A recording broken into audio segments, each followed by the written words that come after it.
Solid gains the past few days from the bears. The more active pre-market has been a nice refresher, and I hope it continues. Thursday, December 4th, daily recap. I did not trade much after pre-market, but caught a few plays during the regular hours. The first ticker I'm going to cover is EKSO. So this was a pre-market play, high overall offering risk, 3 million float.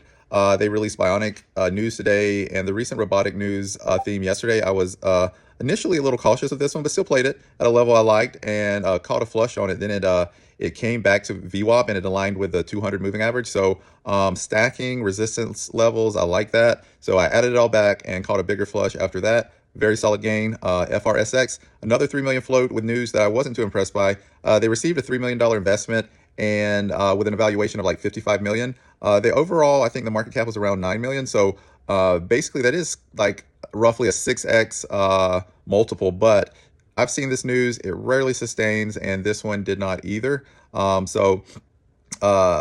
missed the initial pump, but when it came back, I almost hit the top, honestly, and called a very solid flush on it, another solid gain. I was pretty happy I held through this one. It's something I've been trying to do a little bit more lately on tickers that I think will flush more. So the next ticker is QCLS.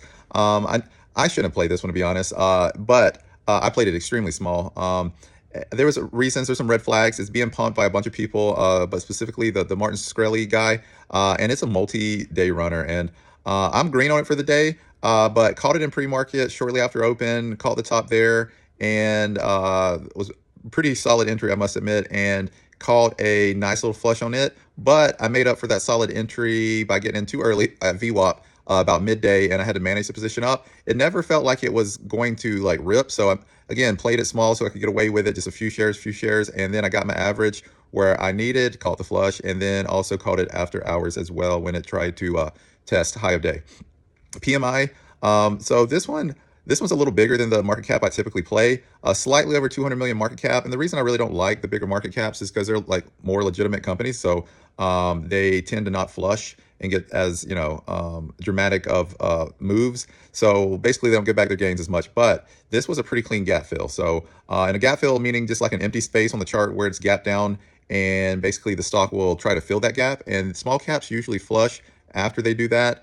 I caught the flush, but jumped out way too early. The gap was at 420, and but still caught a decent move on it. Should have held a little bit longer, but with this one and it being a bigger market cap, I just secured the gains. If you want to learn more, I will be live streaming exclusively in Discord tomorrow, but I live stream for free on YouTube Monday through Thursday, and hope to see you there.